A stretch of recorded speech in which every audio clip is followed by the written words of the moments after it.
Good morning, all.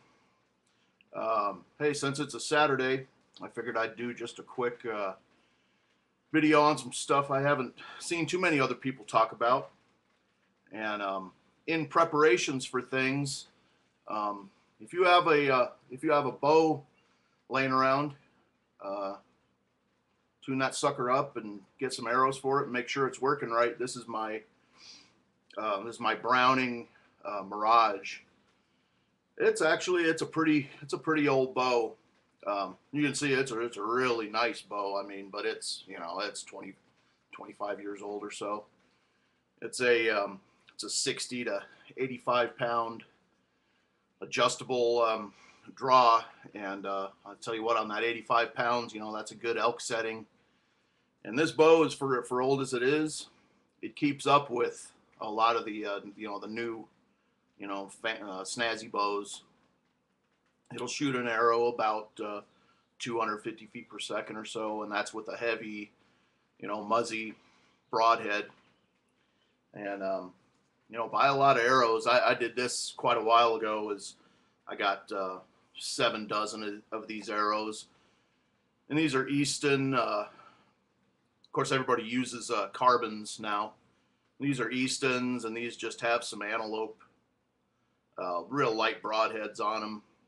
I've got other ones that are the real heavy, muzzy, bone smashing broadheads. But yeah, man, if you've got even a recurve, in the coming days, man, get a bow and get using it.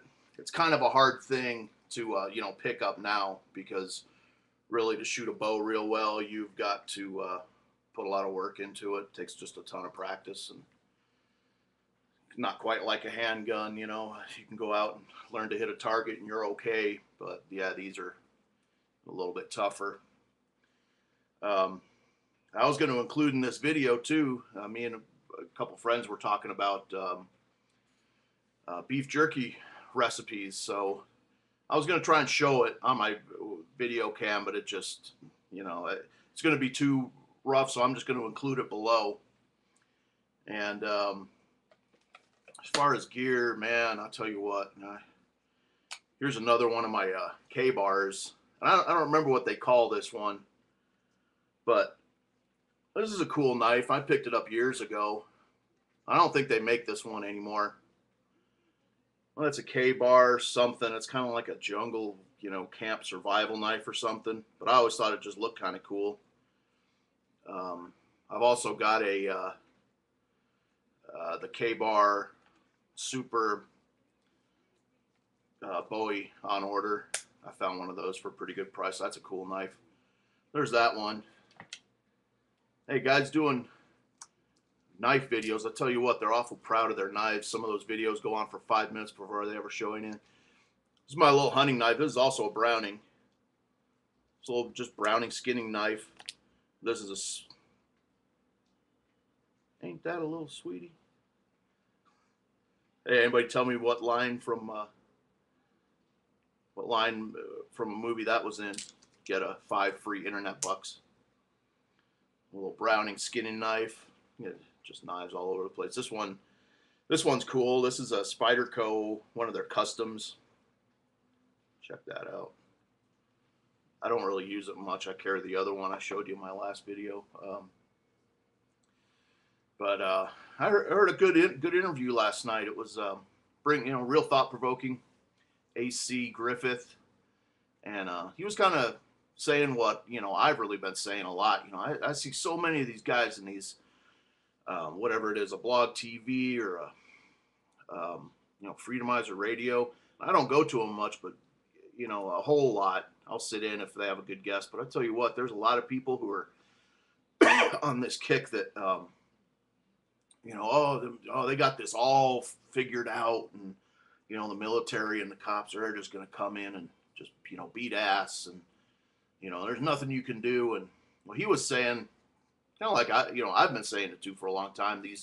I don't think they have as much control. I think that the government and the elites or whatever, they're kind of looking at the military going, man, these guys are not going to go along with what we're doing.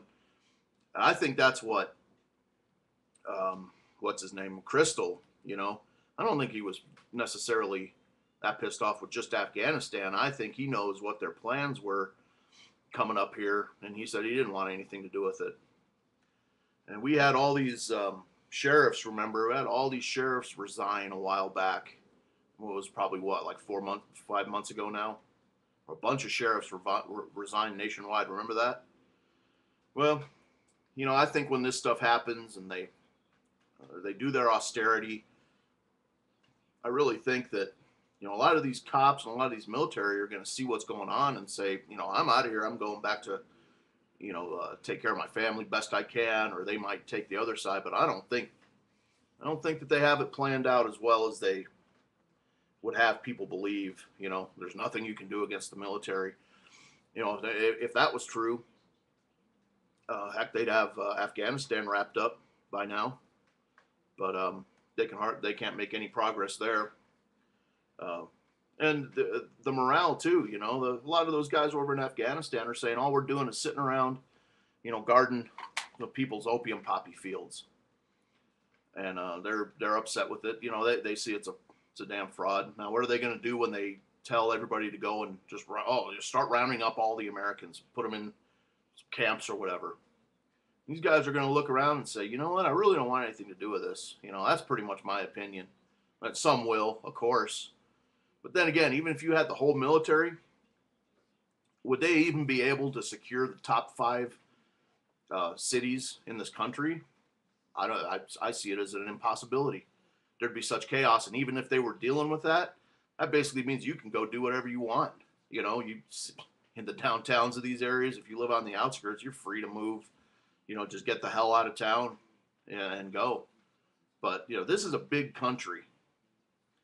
And they're talking about these major cities. Even an unarmed city like Washington, D.C. or Chicago would be very difficult for anybody to secure, you know, totally secure and put down the civil unrest and all that. So I think these guys are looking at their hand that they are holding. I think they're holding a pair of twos. You know what I mean? Yeah, you know, people can talk about how it's, oh, there's no way out of this now. Oh, they got us now. I don't think it's that way at all. But I'll put up that A.C. Griffith article for you, or the interview. Take a listen to it. I thought it was real interesting. So there's some gear, and I'll leave you my recipe below. Have a good day. Thank you.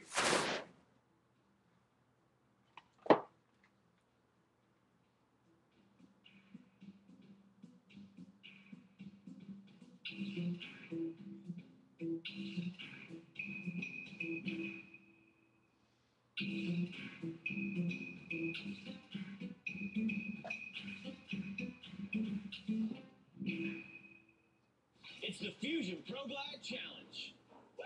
Hey man, how you doing? How's your shave? Kind of like tugging and pulling. See how shaving can cause irritating tug and pull? That's why Gillette's introducing the revolutionary new Fusion Pro Glide.